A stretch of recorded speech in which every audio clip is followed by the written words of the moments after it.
El ganadero que trabajó con el diablo. Todo comenzó en una feria de ganado del sur, bajo un sol impaciente y el murmullo constante de comerciantes que recorrían los corrales como si la tierra pudiera cambiar de valor en cada pisada. Entre las voces, los regateos y el mugir de los toros, dos hombres cruzaron miradas por primera vez. Luis, de 34 años, con las manos firmes de quien ha domado más bestias de las que recuerda, y Mateo, de 36, alto, de voz profunda y pasos decididos. Ambos llevaban años en el negocio sin saber el uno del otro y sin necesitarse. Las primeras palabras fueron triviales, tan comunes como los saludos entre desconocidos que comparten oficio.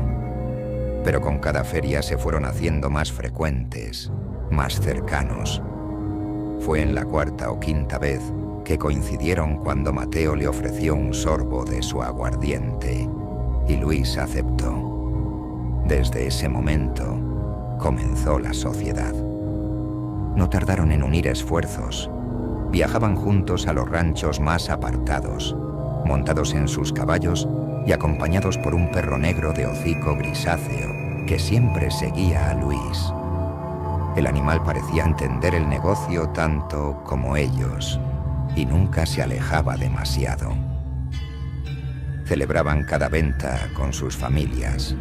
Luis, su esposa Sofía y su hija Camila, una muchacha curiosa de 13 años, y Mateo con su esposa Clara y su hijo Simón, ya de 16, fuerte y listo para aprender el oficio.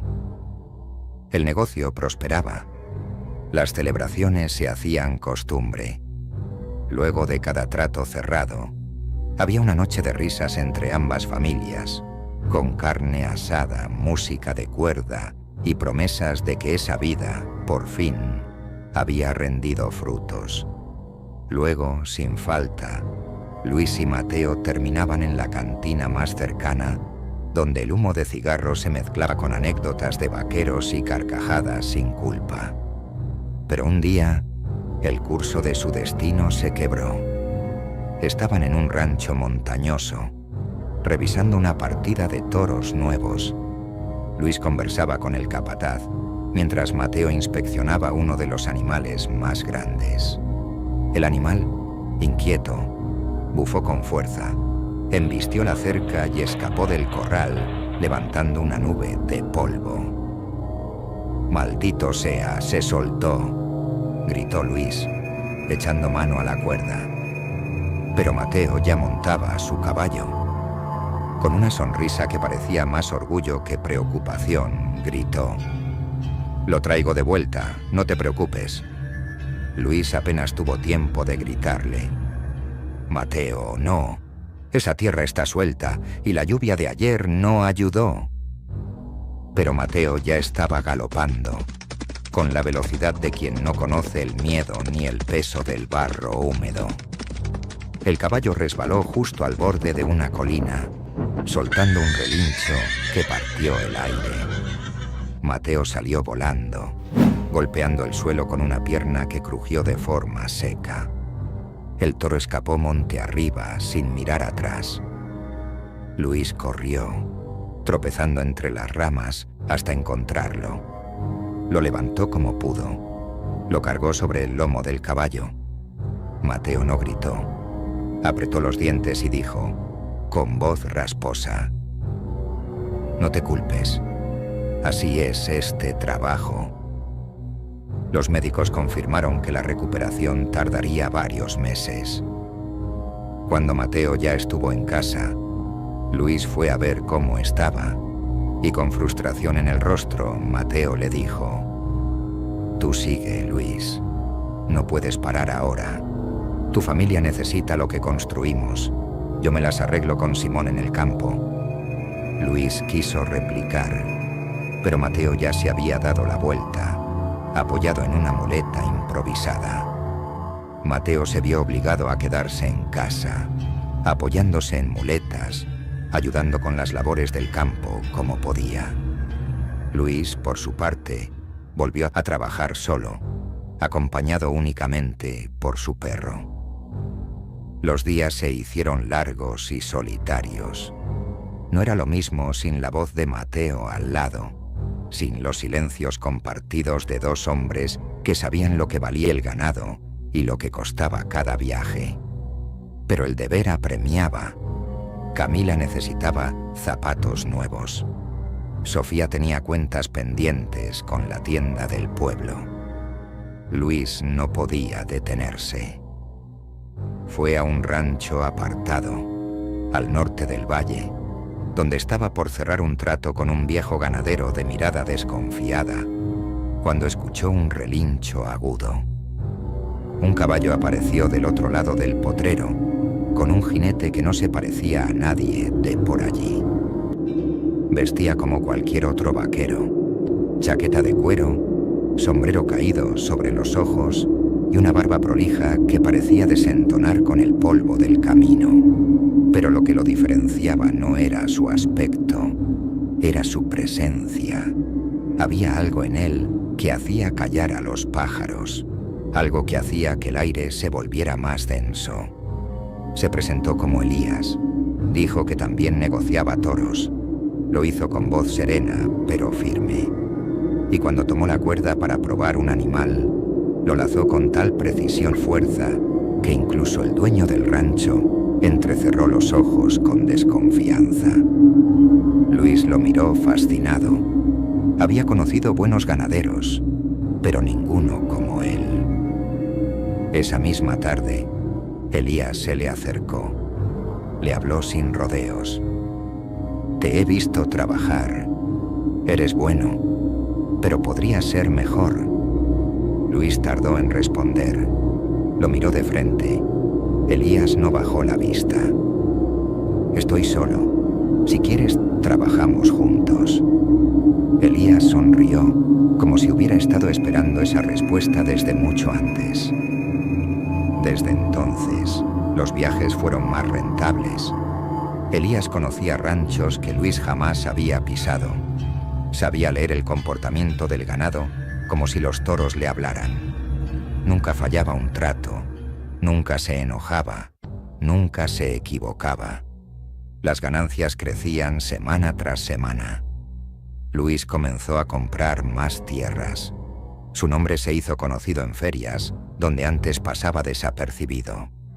El dinero, la abundancia, el prestigio, todo se multiplicaba. Pasaron meses y Luis crecía en prosperidad, pero también lo hacían los murmullos. «Ese hombre no es de aquí», decían algunos. Yo lo vi hace 15 años en la feria de Monterizo. Tenían el mismo rostro, el mismo maldito sombrero, decía un anciano ganadero con voz temblorosa. Luis escuchaba los comentarios sin responder. Fingía no darle importancia, pero en el fondo, algo en él comenzaba a despertar una inquietud sorda. A kilómetros de allí, en su rancho, Mateo escuchó lo mismo. Al principio pensó que eran chismes. Luego, su hijo Simón le contó que un vaquero nuevo trabajaba con Luis, que la gente decía cosas extrañas, que algunos sentían escalofríos cuando él entraba a una cantina, aunque nadie sabía explicar por qué. Fue una tarde, mientras alimentaba a las bestias, que un viejo ganadero se le acercó. Un hombre de rostro curtido, con más cicatrices que recuerdos. «Ese forastero, ya lo vi antes», le dijo con voz baja. «Trabajó con un amigo mío hace 20 años. También le trajo fortuna, hasta que desapareció. Solo quedó su caballo y una soga carbonizada». Mateo palideció. Esa tarde releyó unos antiguos libros de supersticiones, buscó nombres olvidados en manuscritos del pueblo y finalmente, en una vieja libreta heredada de su abuelo, encontró lo que buscaba. Mientras tanto, esa noche, en la cima de su éxito, Elías llevó a Luis a una colina, donde el viento silbaba entre las piedras. Allí, con la luna llena como testigo, encendieron una fogata y le habló con voz clara. «Luis», dijo con voz tranquila, «ha llegado la hora de pagar». Luis lo miró confundido. El silencio entre ambos se estiró como un lazo a punto de romperse. «¿Pagar qué?», preguntó. Elías sonrió, no con burla, con certeza. «Creíste que todo esto era gratis». Avanzó un paso. Las tierras, los toros, la abundancia que nunca escasea, la suerte que nunca falla. No lo lograste solo, Luis. Fui yo quien te abrió la puerta. Luis se puso de pie de golpe. «¿Quién eres tú?». Elías bajó la cabeza lentamente. Cuando volvió a alzarla, sus ojos no eran ya humanos, brillaban como brasas eternas. «He tenido muchos nombres. Aquí solo soy Elías, pero tú sabes lo que soy». Luis dio un paso atrás. «Deja a mi familia fuera de esto. Ellos no tienen nada que ver. Ellos no hicieron trato contigo». «No, pero tú sí», dijo Elías, acercándose. «Cuando aceptaste mi ayuda, cuando dijiste que trabajaríamos juntos, no hiciste preguntas entonces». Luis tragó saliva. «Entonces llévame a mí. Haz lo que quieras, pero déjalos vivir en paz, que al menos puedan quedarse con lo que logré». Elías ladeó la cabeza. «Eso no depende de mí. Si quieres que vivan en paz, tienes que venir conmigo, no por miedo, no por culpa, por decisión, porque entiendes lo que hiciste». Luis asintió lentamente. «Lo haré». Esa noche volvió a casa en silencio y al tomar algunas de sus cosas para irse, Sofía lo esperaba en la cocina y supo al verlo que algo no estaba bien. Su voz se quebró antes de preguntar. «¿Te vas?». Luis sonrió con ternura. «Solo por un tiempo». «No me mientas», susurró ella. Luis no respondió. Solo la abrazó con fuerza, luego se inclinó sobre Camila, dormida, y le acarició el cabello. El perro, aún en el patio, gimió bajo. Luis no quiso que lo siguiera. Montó su caballo, esta vez solo, y se perdió en la noche. No pasó mucho antes de que Mateo llegara al rancho. Casi se caía del caballo al desmontar. Golpeó la puerta y Sofía le abrió. «¿Dónde está Luis?», preguntó sin rodeos. «Se fue hace menos de una hora», respondió ella angustiada. «Dijo que regresaría, pero...». Mateo miró a su alrededor. «¿Dejó al perro?», preguntó. Sofía asintió. Mateo sintió un escalofrío. Se llevó una mano al pecho, donde guardaba el medallón heredado de su abuelo. Entonces, ya fue a entregarse. No explicó más. Pidió al perro que lo acompañara, montó otra vez y partió tras su amigo. El animal lo guió, sin perder el rastro. El ambiente cambió con cada kilómetro. La tierra parecía más húmeda, los árboles más torcidos, el aire más denso. El cielo se encapotó sin tormenta, y en medio del monte, justo antes del amanecer, vio el claro. Y a Luis. Estaba allí, de pie frente a Elías, ambos quietos como estatuas, como si esperaran que el mundo los dejara solos. «Luis», gritó Mateo desmontando con torpeza. Luis giró apenas el rostro. Sus ojos se llenaron de una tristeza inmensa. «No debiste venir, Mateo». «Él no es un hombre», dijo Mateo. «Y tú no hiciste un trato con un ganadero. Lo hiciste con algo más antiguo que este valle». Elías alzó la mirada, con expresión inmutable.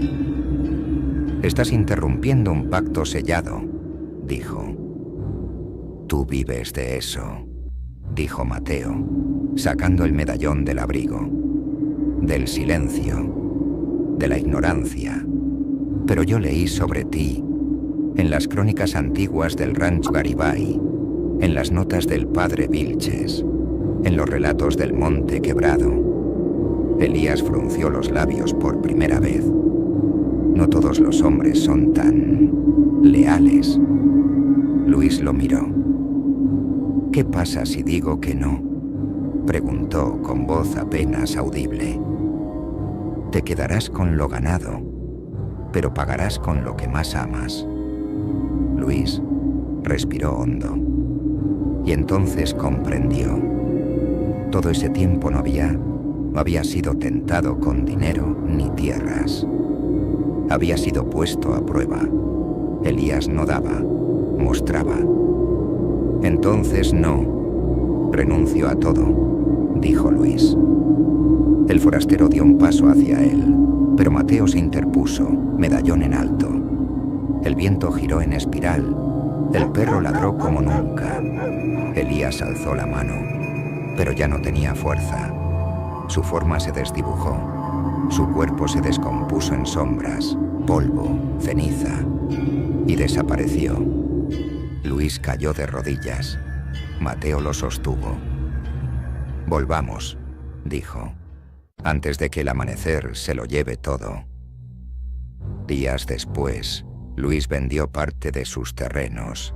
Se alejó del comercio y se dedicó al campo. Mateo hizo lo mismo.